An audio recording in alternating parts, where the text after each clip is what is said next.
Thank you for every opportunity. Amen. Amen. Amen. Amen. I didn't catch your recording. That was a beautiful prayer. Thank you so much. Thank you. Amen. All good. Um, just to reiterate, I know we already talked about this yesterday.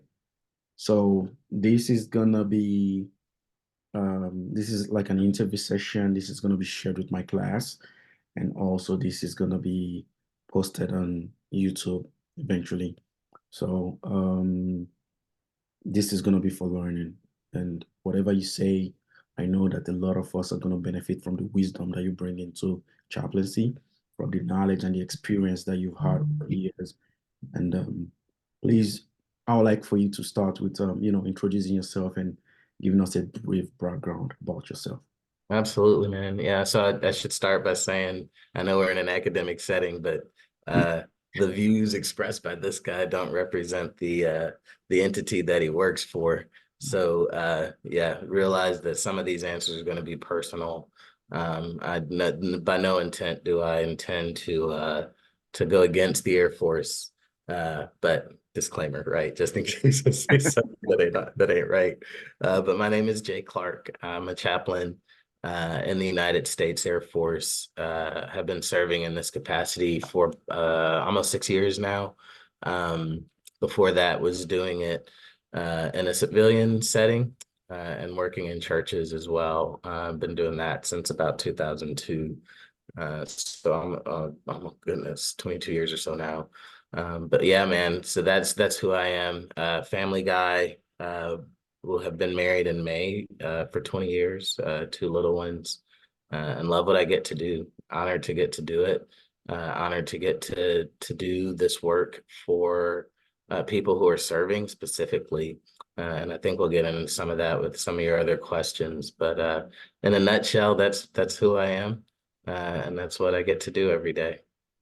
Wow, thank you so much. Thank you. And I think we met for the first time last year, and the wealth of knowledge and guidance that you bring to the team when we met at the base was so incredible. I really appreciated it. Thank you so much.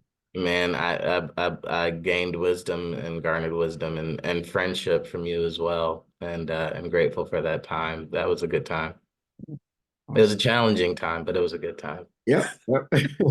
I mean, we make time what we make do with what we have. We make do with what we have in the military. So Absolutely, absolutely. Man, you grounded me in a way. I don't think you realize how profound it was to just sit out and look at the stars that night that uh, we were in that field training, yeah, and just a reminder of regardless of what is going on the ground, there's something above you that is just, man, it's majestic, and it's worth all of it. So yeah, I'm telling you that it was an iron sharpening moment for me. So thank you for bringing me into that light. Thank you so much. Thank you. So what inspires you to pursue this career as a chaplain? Yeah. So I was real talk, kind of successful, I guess, as a pastor in church, and I just felt like there was a little bit more to it. My wife at the time was working as a physical therapist in the VA, and I didn't even really know what chaplaincy was. Um, and she said, I think you would be a good chaplain. Uh, she said it a little bit differently, but she basically said we need chaplains like you at the VA where she worked, and so I started pursuing CPE. I was finishing up my Master's of Divinity at the time, and in my field ed training, my supervisor just before CPE had asked me uh, what I wanted to do with this master's degree. Like, what are you going to be when you grow up, Jay? And I needed that kind of fire lit underneath me. And she said, I could see you being a good chaplain supervisor. And at that time, I had no idea what chaplaincy was, let alone like a chaplain supervisor. And so as I looked into it and looked into CPE, I realized like this thing is really vast, man. It's big chaplaincy. Like I kind of tasted or seen or heard about like athletic chaplains. I grew up going to religious schools, so I knew that schools had chaplains. Um, and I knew about the military having chaplains, but I didn't really know, you know what I mean? And so studying in the VA and actually getting to do some hands-on practice made me really like it scratched an itch for wanting to help truly broken people that, you know, now we call moral injury. Like they did something, they were following orders, and you know, for decades they just sat with this stuff and didn't share it, didn't want to be that, but they are that. And so that really the way the spiritual connected to the mental, to the emotional, to the everything else just made me go, I would love to do this preemptively. I would love to get into a world where, you know, 70-year-old military members aren't dealing with what they did in their 20s. Mm. And hopefully with contact with folks like me, they can have some healing, maybe not cure, but healing. And so that was the big motivation, was to I saw the brokenness aftermath and thought, well, maybe I can be an agent of change. I know it seems a little like haughty, but that's really the motivation for me, is to help folks in the moment and hopefully in the future after they come in contact with me. Wow, wow. I really share that that drive of yours. Like, man, um, I mean, we see that every time in the military, Mhm. who are going through, emotional distress. They don't even know where it comes from, you know. Yeah. And we talk about moral injury a lot, and it's real. It's It's real. very real. Yeah. It's very, and when I look at how long it took our system to recognize like post-traumatic stress, Mm. and that's like just the tip of the iceberg, man. When you really start digging down into this, because trauma can happen at any. It's not just a military thing, but we certainly put that on steroids. And then when you talk about what you know, people aren't heartless when they go into combat, right? We have to train people to do certain things, you know. Yes. And so dealing with that and living with that, I can't tell you how many times I heard, oh, chap, I couldn't tell my mom about what I did when I was over there. Like, maybe you weren't supposed to. That's why I'm here. Let's talk about some of this, you know, and then the next question is, does God still love me? Like, well, yeah. Um, you know, we are all redeemable. And so we have a contrite heart, and let's get to the right place to get you healthy and whole. Awesome, awesome. Thank you so much. The next question that I have for you is, can you describe the type of environment of, you know, for a chaplain and walk us through your typical day in your role? Yeah. So I don't know if you remember this summer when we were with our 27 classmates, one of the things that I tried to help some of the new lieutenants understand is the military is kind of like a pyramid, right? Mm. Everything kind of points to the top. And so you'll see basically like flights that make squadrons, squadrons that make groups, groups that make wings, wings make the major commands, major, right? So on and so forth. So for me, my typical day, I am at that bottom level, on that squadron level of chaplain. I just completed squadron officer school, and the commandant was telling all of these captains, "Hey, you are tactical experts." It's my first time hearing that, right? Yeah. So the idea is right now in my day-to-day job, all the things that my experience has led me to, all the things that my education has led me to, all of that right now is the time to be like boots on the ground with that. And so whether that's counseling or worship services or programming, things of that nature, that's what I do in my day to day. And it's very, and I like that word tactical. It's very tactical, very tangible, very visceral. Mhm. And so, you know, when it's someone has whether it's someone has died and it's letting their family or their workmates know, or being a part of that team that lets them know, but also being there for that team to help heal within the grief. Mm. Very, very involved in that as a chaplain at this point in the career. The next progression of that will be more administrative and will continue to be more administrative. The higher I go, the longer we stay in. And so right now, I get to be that tactical expert. It is fun. It is tiring. It is like it is extreme. It is go, go, go, go, go. And the cool part about it is, you get to be the divine in flesh for people that just need that reminder, right? We talked about what motivates me. That they need that reminder that there's something bigger than what they're in right now. Mm. But what they're doing matters. And so I get to be that person regularly. And then we like to do the Air Force likes to do what we call administrative additional duties, right? And so I'll have those things as well because we gotta justify why we do what we do on paper, Right. and so it's not all ethereal and spiritual, but there's actual some real literal tangible things that we have to be accountable for. So I get to do some of that as well, and it's a good learning experience. So right now. I would say for me, I'm still in that learning phase of the military, that learning phase of um, what's next. And I've been blessed with the ability to be able to do what I do and not have to worry about learning how to do that while learning what it means to be blue uniform wearer, right? And so that's what a lot of my time is. I'm actually in a hotel room right now because I'm meeting with my endorser for our annual conference this year, this week. And so that's part of it as well. That's kind of the continuing ed, if you will, Hmm. that we do.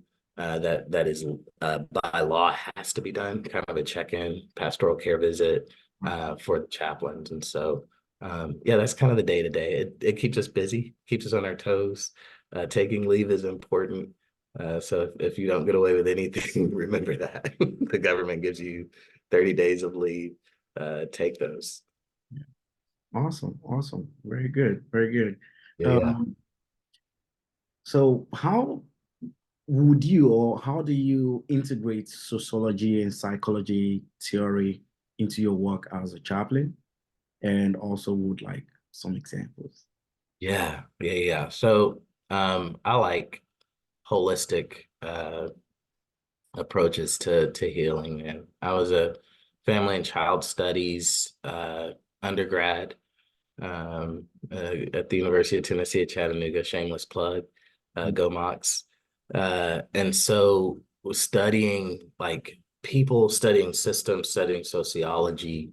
I think that really helped me understand too that drive that we talked about earlier. Mhm. Um, People want to be heard, not only heard, they want to be understood. And when they're understood, they feel loved. And we talk about a hierarchy of needs, right? Like that's right at the top. And I think sociology teaches us that. Um, I also studied like family systems, right? And so knowing where one fits in their original story and their family of origin, if they had connection to their family of origin, speaks to how they live out their life and how they see the world. And so I integrate that regularly into how I integrate work with people, with airmen, with civilians, in the church world, wherever that may be. I want to know and it's funny when I ask them about their family, they feel heard and seen.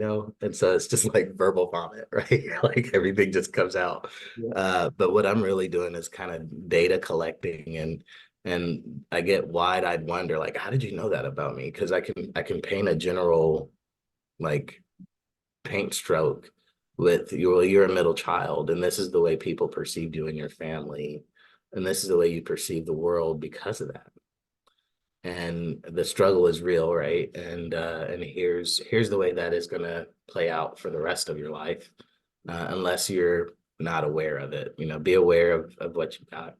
So I think sociology, psychology, especially, right? Like again, the environment that we grew up in, uh, it speaks a lot to how we perceive the world and how we interact within it. And so those are to me, when I think sociology, when I think ethics, when I think psychology, and for me theology, this all merges together. This all makes the work that I do. Not that I'm an expert on probably three of those, but I certainly dabble in them a lot, and know enough clinically to be able to at least get myself into trouble as I help folks. But I think they speak to each other. They're inextricably linked, right? As Martin Luther King would say, they're inextricably linked. And to help people understand who they are, body, mind, and soul, if you will. That's where sociology, that's where psychology and theology all interlink and help the person understand who they are and what they're going through. Wow, wow, wow. And I hear you talk about, family system, and it just drives me straight into what we're learning currently in class and how this impacts individuals and how this, how they tend to exhibit, some traits that you can actually say, oh, okay.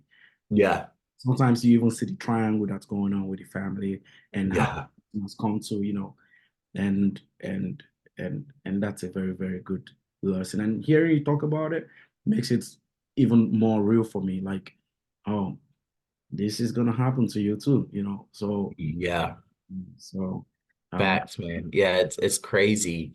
And some things it's like I don't want to be predictive or prescriptive, mm, but I'll sit in, and somebody is just having a hard time, and you can tell like they're a people pleaser. It's like, so were you the oldest in your family? And they're like, yeah.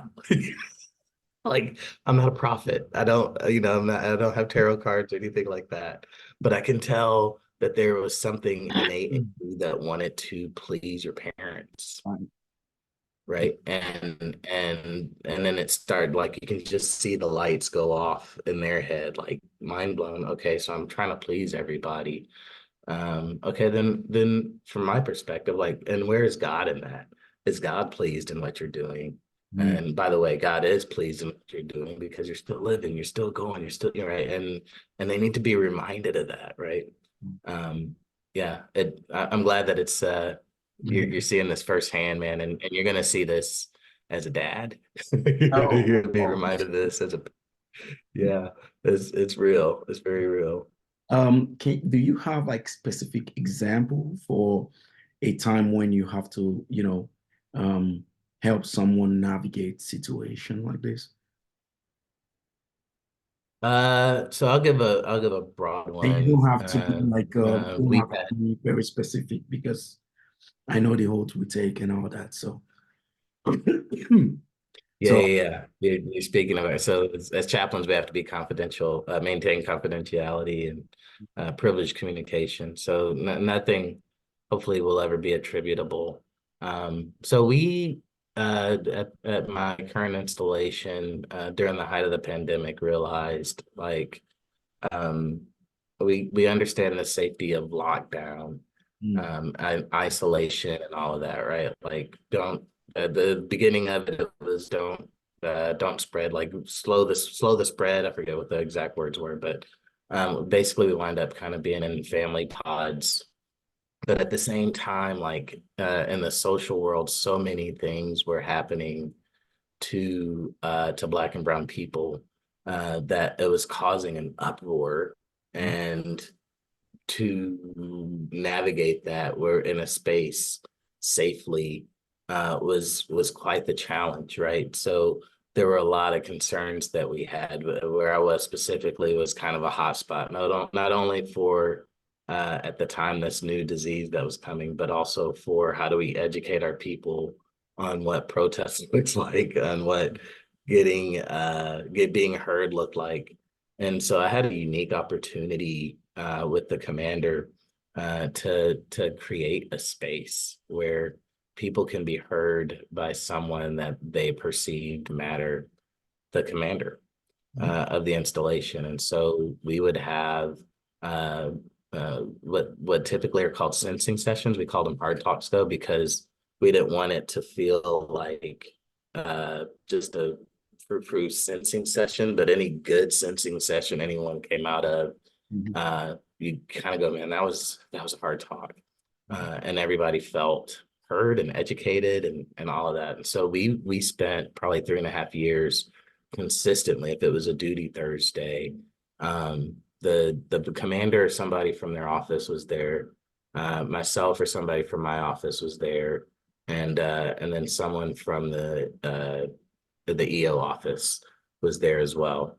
And then we'd invite like 12 people, is usually an open invitation, but we didn't want to have more than that because we didn't want people to feel like they couldn't speak, Mm. um, or that it was a classroom or anything like that. And then the two other folks that had to be there, EO and the commander, or their respective offices, they get to be action people, right? Like they get to be the ones that, do you want me to do something about this? Of course, unattributably. And they're just gathering data, right? On the visceral side, they're just going, this is what's happening to our people on the installation. And then they can kind of dive down into the weeds if they have to.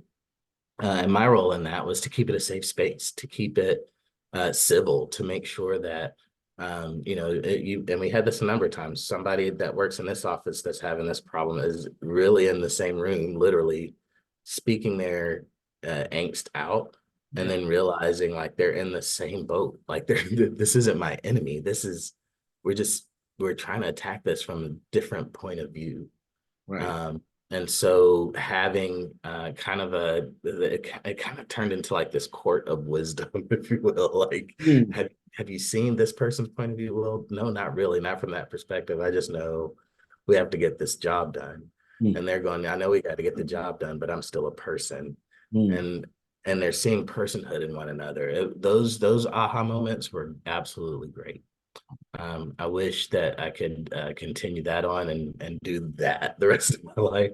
But I know that was kind of a blip in the story there. But we can do that on a micro level, right? And still just allow people to be seen and be heard. And it changes outlook in life. It changes the ability to do the work that they do, and help them see the purpose in it. I think once we understand ourselves and reconcile any issues that we have within ourselves, then when we get into the world, into the broader community, we can place our value into that greater picture. And until we do that, it's just a job. Right. That's it. Right? Like I just have a place, I'm just doing a thing. But if I know, and we can do this humbly, I think that is what humility is knowing what I'm able to do, and at the right time imparting that knowledge and that wisdom, and all of a sudden everybody benefits. That's what humility is. um that but that requires some self-reflection, that requires the opportunity to be um amplified, to be accepted, to be all of those things, and to be loved into a community, and then you build it up because you are comfortable in your skin. Wow. Awesome. Is that specific enough?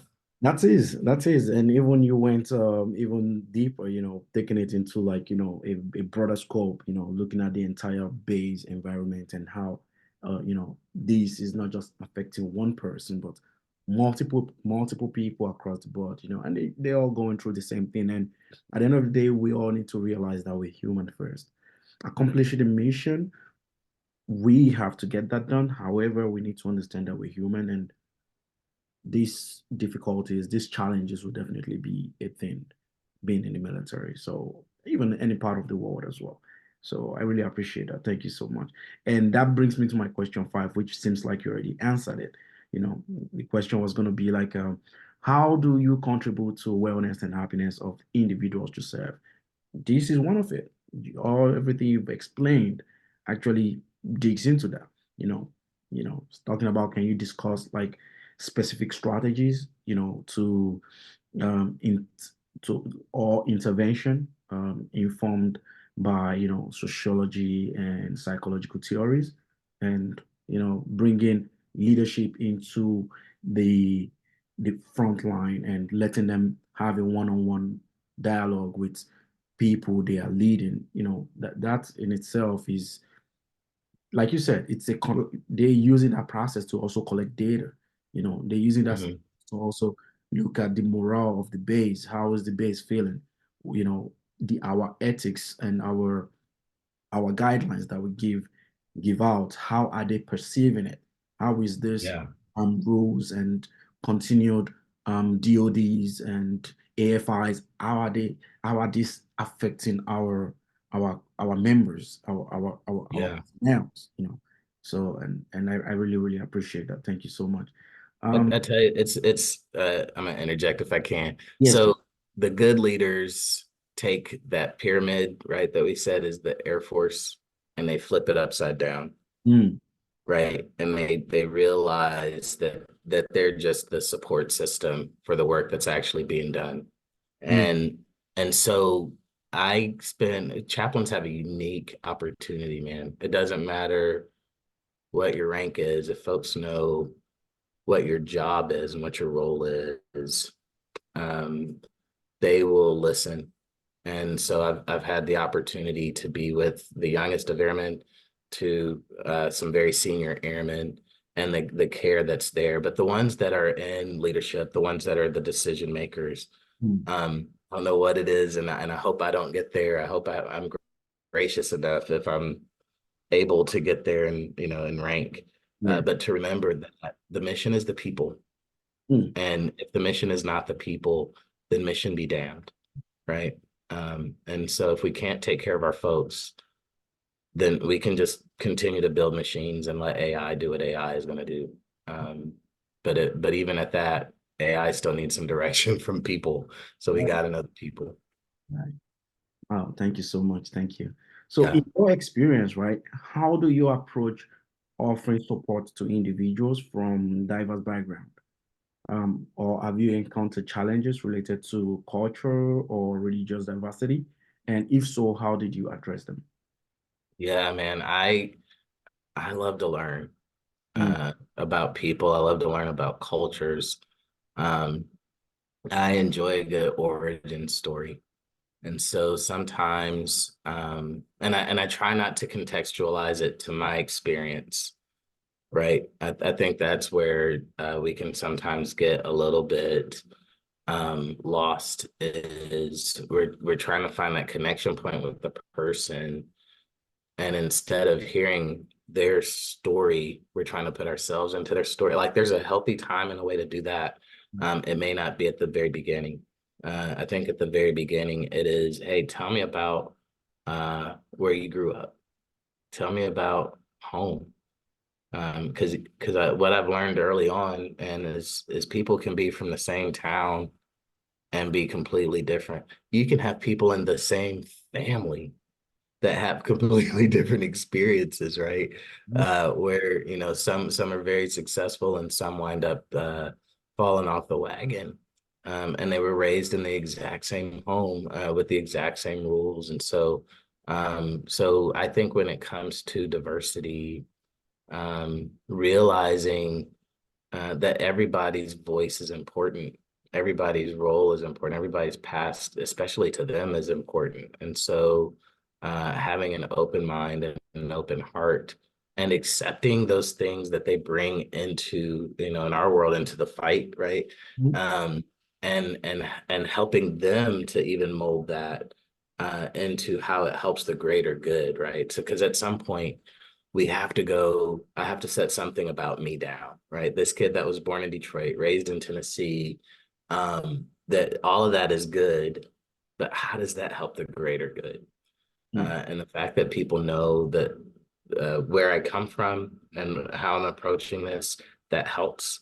That kind of helps sometimes when the schisms happen because I may have said something or acted in a certain way. Well, it's because of that. But you realize that you're not in Detroit anymore and you're not in Tennessee anymore. You're in the Air Force. Like, oh yeah, and we're all coming from all these different backgrounds and all these different experiences. So, in your experience, how did you deal with this, right? And then you just learn, and that's good. Now, where the challenge is helping people get to that place for themselves, because we're very good as human beings at believing that our experience is the greatest experience out there, and that can be true. right? Like somebody could have had the best experience.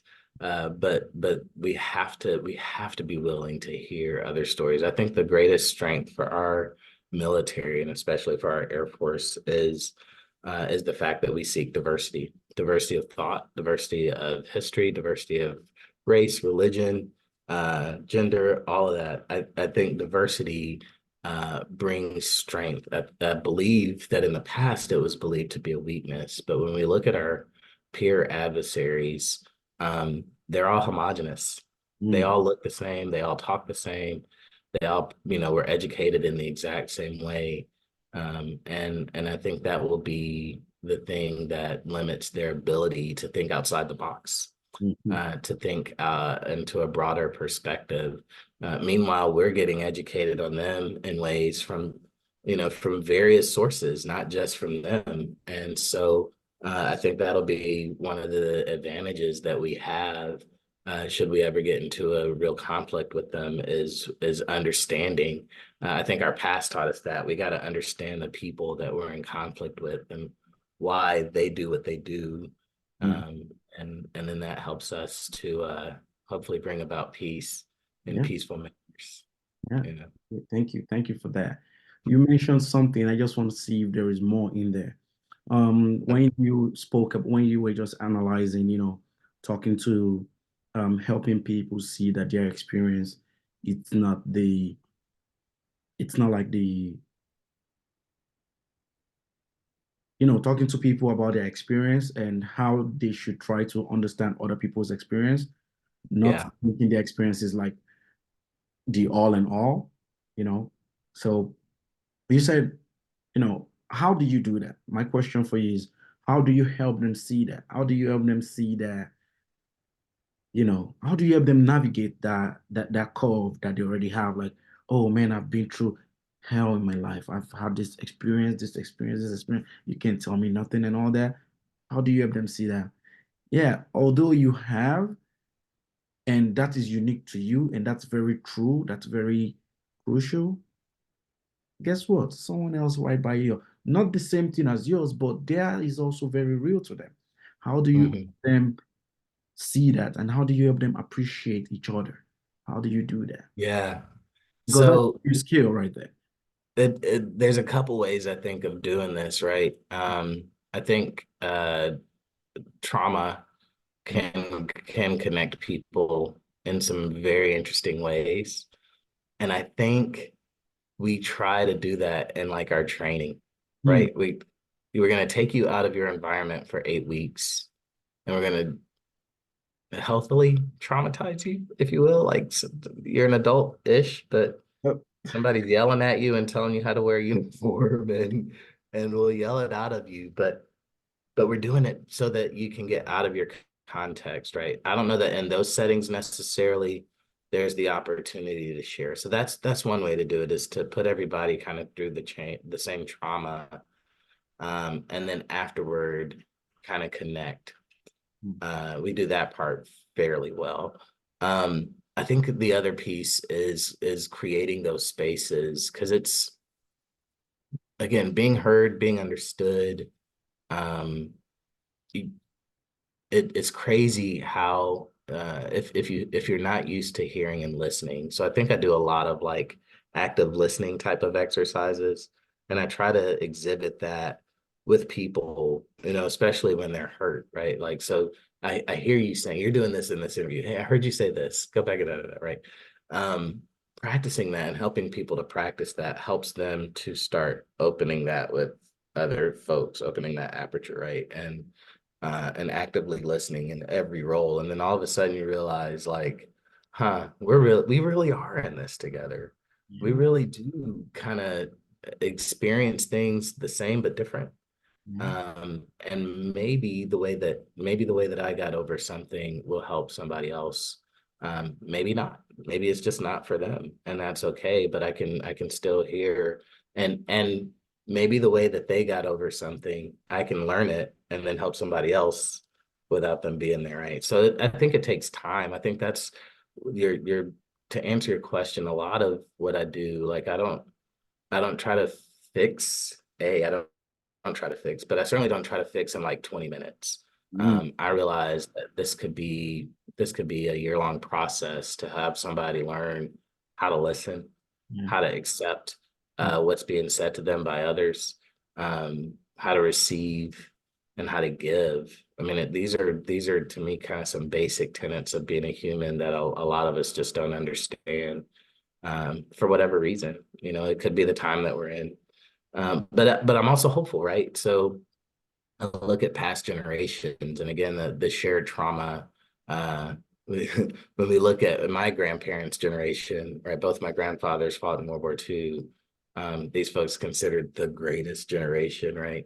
Yep. But why? Because an entire nation was going through the same trauma and said, "We're going to get through this together," right? Right. Regardless of where you come from. Now, the immediate aftermath of that was not necessarily great, but in that moment, what was the plan? Well, we're going to take out the Axis, the powers of Axis, and the Allies will win. And when we were able to do that, I mean, that was a great sense of accomplishment for just a split second, right? And we're living into some of the ripple effects of that even now. That's true. Um, it takes time, though. It takes time unless there's an immediate trauma. I tell you, it's amazing working in hospitals, how easy it is for I can have somebody with stage 4 colon cancer. I Mm. go in and I see them, and they're grieving, right? They're distraught. They know it's time, and they don't even know how much time they have. And man, probably 8 times out of 10, they go, but I know I don't have it as bad as somebody else in this hospital. Like, huh, Wow. this is crazy. Like you're going through hell on earth right now, Yeah. and yet you have the wherewithal to realize it's still not as bad as somebody else. So Else. if we can think that, Yeah. right? Like that means that we have empathy. We have the capacity to understand outside of ourselves. Mm. My hope is that we get to that point for positive reasons, right? Like somebody has something to offer that had something better than I ever had, and I can learn from that.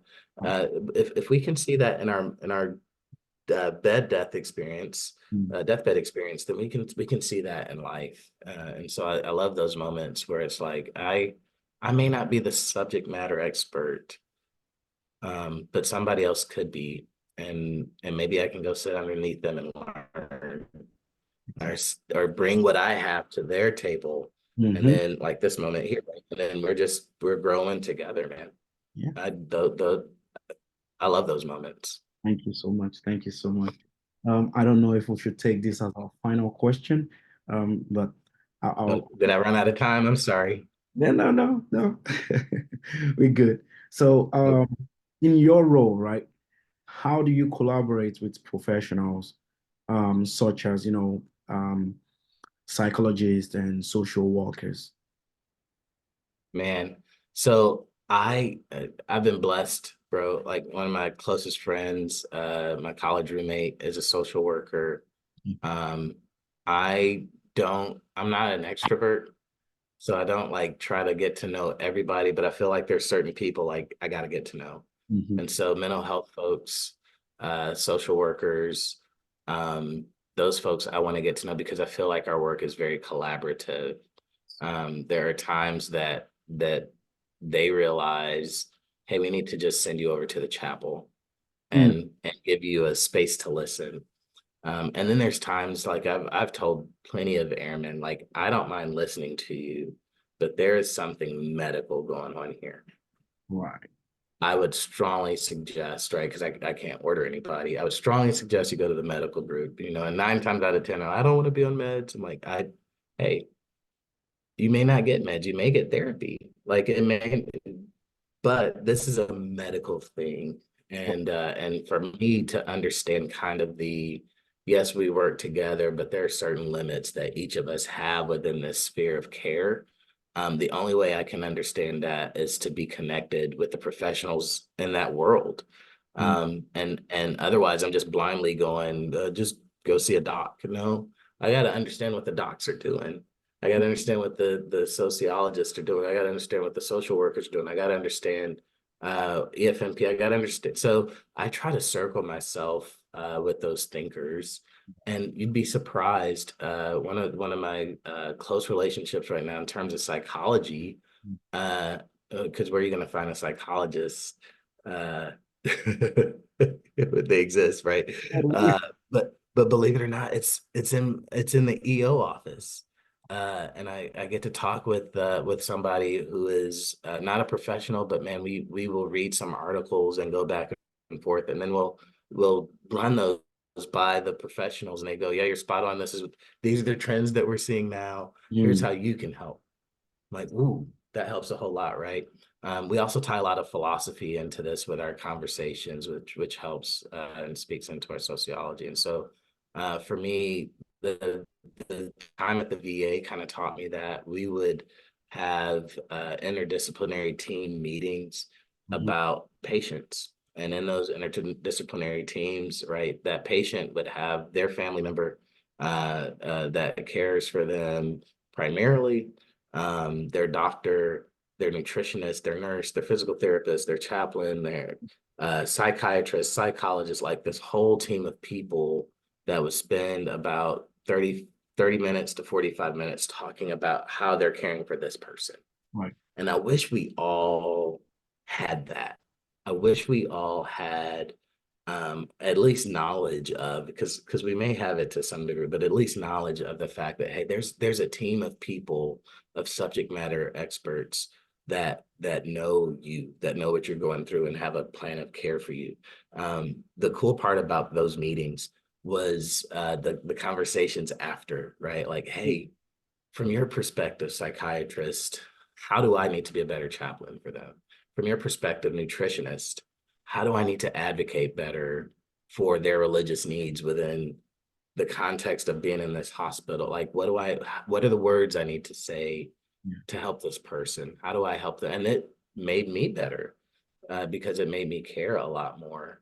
And then it made the subject matter experts better because they understood, like, I wasn't just trying uh, to change a faith tradition, if you will. Like, there was some actual care there, Yep. um, and we grow from one another. And so those moments of again, humility and taking time and really just caring. So that I try to keep those relationships, man. Social work, what are happening, what are the happenings in those worlds? Psychiatry, psychology, what are the trends, and what are you all doing to find healing and cure?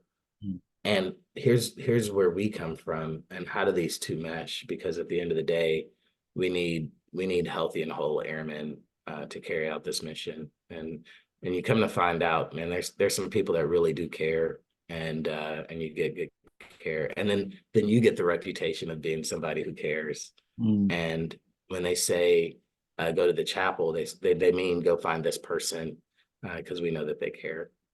awesome. Awesome. Yeah, Uh, this is pretty good. And just hearing you speak about it actually, opened my mind even more to not just looking at the military context, and we can collaborate with people from different walks of life, and we can learn from, absolutely. see, we can actually see what they are seeing in their field and how they are tackling it. That way, when it comes to us, we already have a first-hand information about it and how we should go about it.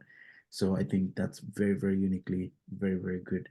My next question for you is ethical. And Yeah, I love it. what ethical consideration do chaplains need to consider in their work? And how do you navigate this?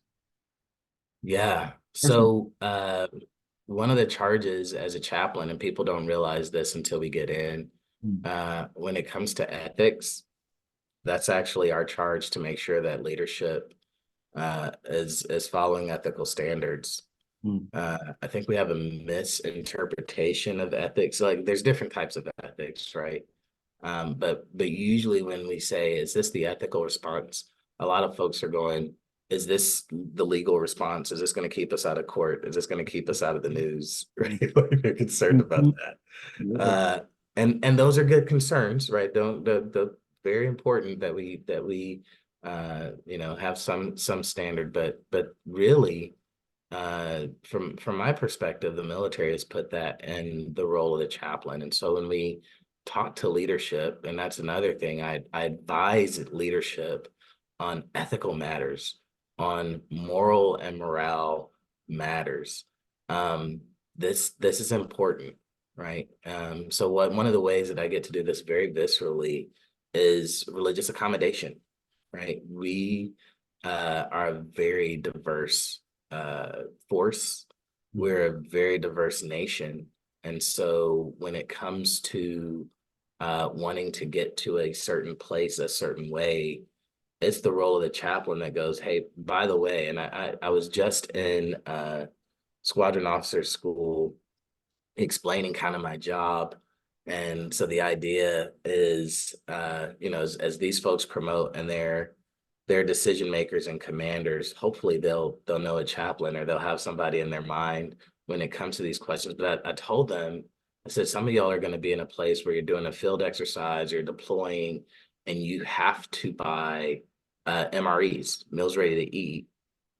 I need you to spend the extra money on halal and on kosher meals and make no excuse for that Awesome. because in the past we've made excuse for that. Oh, we can't afford it. So what you're telling me is it's more important to save money than it is to feed somebody based on their religious need. So now they're not as an important part of the team. No, spend that money, save the money on something else, and I promise you the output will be a whole lot better than whatever other logistic and readiness thing that you need, right? So matters like that, right? Like that to me is an ethic speaking out of just, hey, human existence. Like we got to see people Yeah. for who they are and recognize where they are. Chaplains get to do this. Like if that same message came from a first sergeant, Hmm. that commander is going to look at that first sergeant and go, stay in your lane. If that came from a staff sergeant, who are you, right? But we get to be that voice of logic, that voice of reason that reminds people again, if your mission is not people, then your mission be damned. Yeah. You won't complete anything without taking care of the people that invert the pyramid, right? Yeah. And see how you can support the work being done. We appreciate your leadership. We appreciate your guidance, but man, and let the people be who they are on this team and a basic need like sustenance. Like that shouldn't even be a question. Uh, Totally take the agree. time to feed people. Yeah.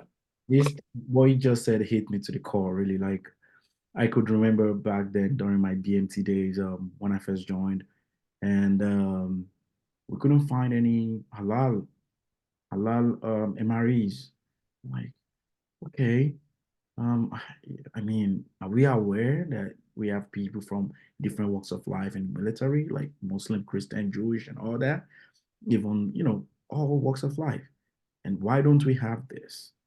And there was a question my professor asked me just yesterday here. She was like, "How do you tackle justice? How do you Mm, speak up against injustice?" You know, mm, and the answer I gave was similar to what you just said. You want to find yourself in a space where you are able to sit in the table with leadership. Then you can actually truly make an impact. Then you can actually truly talk about things that are going wrong, especially when you can see them, you know, and yeah. you not even waiting for it to go wrong even speaks volume.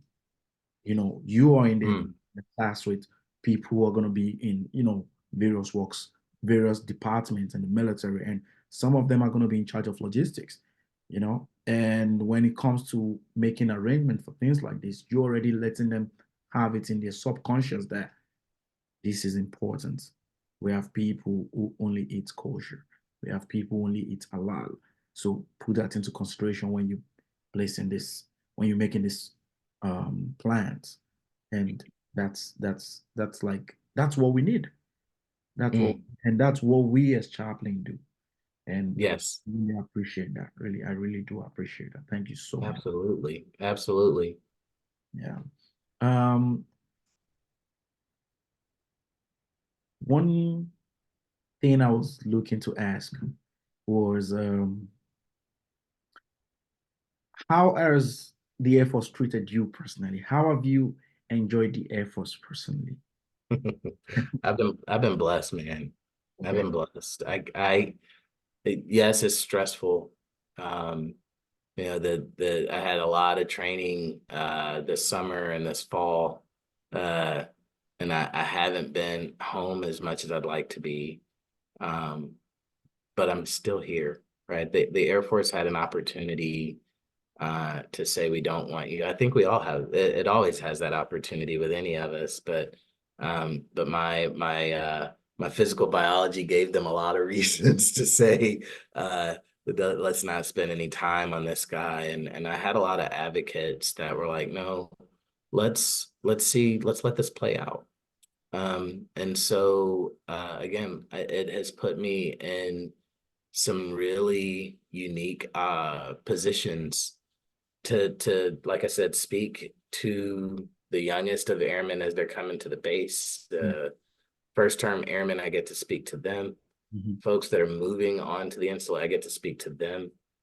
Staff meetings, I'm speaking to senior leadership because of the care and the quality of care among that whole spectrum. And it doesn't matter who it is that even comes Mhm. to visit. Somehow they cross paths with the chapel, Yeah. uh, and so it's been really beneficial. It's been very fulfilling in terms of the work.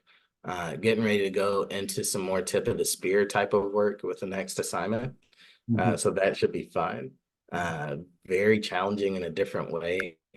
So coming out of the test world where I tell folks it's kind of like Mayberry, like now is the time to do some self-reflection and some introspection and get to know yourself. I'm getting ready to go into special ops, Yeah. which is going to be a lot faster, a lot, the ops tempo is going to be higher. But I think the same problems will be there. So, we're here. I'm sorry, it's this hand. I was taught this by a fighter. It's been kind of a throttle up. The F-16 pilots go into uh afterburner. It's kind of a punch. Yeah, I learned that. Uh, so here, where I've been lately, it's been kind of let's put it into afterburner and pick up a little bit. There, I'll have to pull the throttle back and go, let's get to know you a little bit, get you into the fight better, and get into some rhythms of help. Awesome. It's been beneficial, man, because it's not monotonous. It's not, the challenges may be the same, but you gotta realize people are people. They're coming at these everything from different perspectives. They're gonna need help, and so I get to be that tactical expert and go, how can I help this individual, and who's on the team that's helping me, that's speaking into their life. That's been really good, and like I said, I realize this is all a time clock, right? Like the uniform will come off one day, Yeah. and hopefully I'll get to do this again in another setting that helps people on the back end of their careers and maybe even while they're in it Yeah. uh, without the uniform one. So Yeah. yeah, Awesome. Awesome. but Thank you. it's been very helpful. Yeah, all the typical stuff of roof over my head and food on the table and Yeah. uh, some consistency with time with the family and all of that. I can't complain, man. I've been blessed. Awesome. Awesome. Awesome. That's good to hear. That's very good to hear. Thank you so much. Um, how Thank do you. you navigate the balance between respecting an individual autonomy and incorporating your spiritual and religious belief into chaplaincy work? Yeah. So you're asking me if I proselytize. I appreciate that. I come at it from this perspective, man. My theology is rooted in that we're all made in the image of the divine. Mm. And and if we're all made in the image, regardless, I treat everybody that same way. Everybody is worthy of respect and deserves to be treated as such. And the Mm. respect that I give you is that the creator, bigger than us, whether you believe it or not, I don't think you have to believe it for my theology, breathed life into your lungs Mm. and said, be. And the fact that you have that divine air and you're living this life as a human being, that you're right alongside me in that sense. Even my enemies sometimes, right? Like I have to remember there are people that they don't realize that, and that's okay. They may not have my best interest at heart. That's fine. I can still respect who they are as a human being and treat them as such.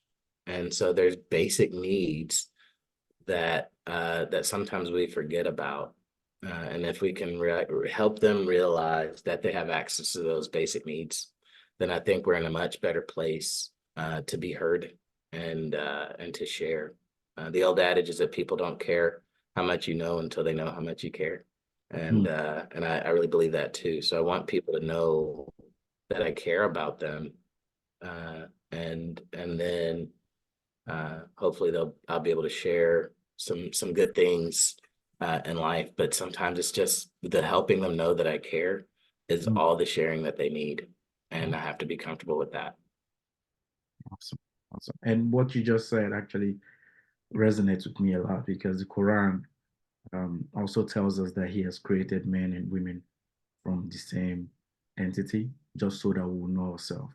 And you mentioned something like when God creates us, He just wanted us to be. It's the same hair that He puts in everybody, and so we're one. And Hmm. in the Quran, it says that in the end of Surah to Yasin, towards the end of Surah to Yasin, it says when God wants to make something happen, all He needs to say is kun fayakun. That's in Arabic. It means kun, that's be, fayakun, and so it will be, and Yeah, that just sums it up to tell you that we are all one. We are yeah, the same yeah, entity. We have, the Bible also says that He has created mankind from His own image and all that. We have been created in His own image and likeness. What does that tell us? It tells us we are one. We're the same people. It doesn't matter skin color or culture. hmm hmm We find ourselves in this different category that we ourselves have created. That doesn't mean that we're different. We are one. We have these different cultures, different tradition. It's for us to learn from each other.